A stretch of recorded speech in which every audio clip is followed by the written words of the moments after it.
السلام علیکم ورحمۃ اللہ وبرکاتہ۔ اکثر لوگ یہ سوال کرتے ہیں کہ کیا جادو کا علاج جادو سے ہی ہوتا ہے یا جادو کی کاٹ جو ہے وہ جادو سے ہی ممکن ہے؟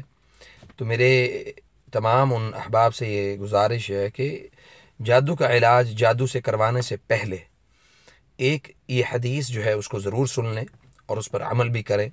نبی کریم صلی اللہ علیہ وسلم نے فرمایا، من اتی عرافا او کاہنا فصدقه فيما يقول فقد کفر بما انزل علی محمد صلی اللہ علیہ وسلم۔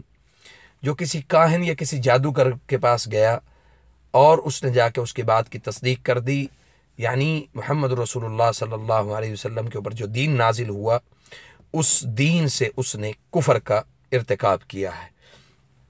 تو یہ کام کرنے سے پہلے 1000 مرتبہ آپ کو سوچنا ہوگا کہ کیا میں یہ عمل کرنے کے بعد مسلمان بھی رہوں گا یا نہیں۔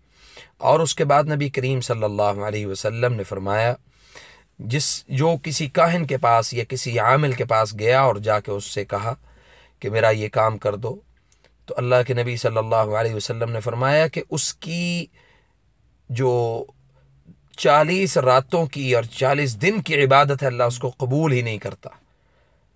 اس کا کھانا پینا ہر چیز اللہ رب العزت کے ہاں وہ حرام ٹھہر جاتی ہے۔ اس لیے ہمیں اس بات کا بہت زیادہ خیال کرنا چاہیے۔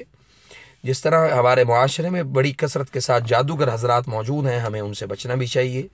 اور میں تمام یہ ویڈیو دیکھنے والوں سے گزارش کروں گا کہ نبی کریم صلی اللہ علیہ وسلم کے فرامین کو اپنی زندگی میں صحیح معنوں میں لے کر آئیں اور عاملوں سے بچنے کی کوشش کریں۔ اور جو عامل آپ سے آپ کا نام اور آپ کی والدہ کا نام پوچھتا ہے وہ بھی جادوگر ہے، اور ایسا شخص جو جادو کرتا ہے یا جادو کروانے والا ہے دونوں ہی کافر ہیں۔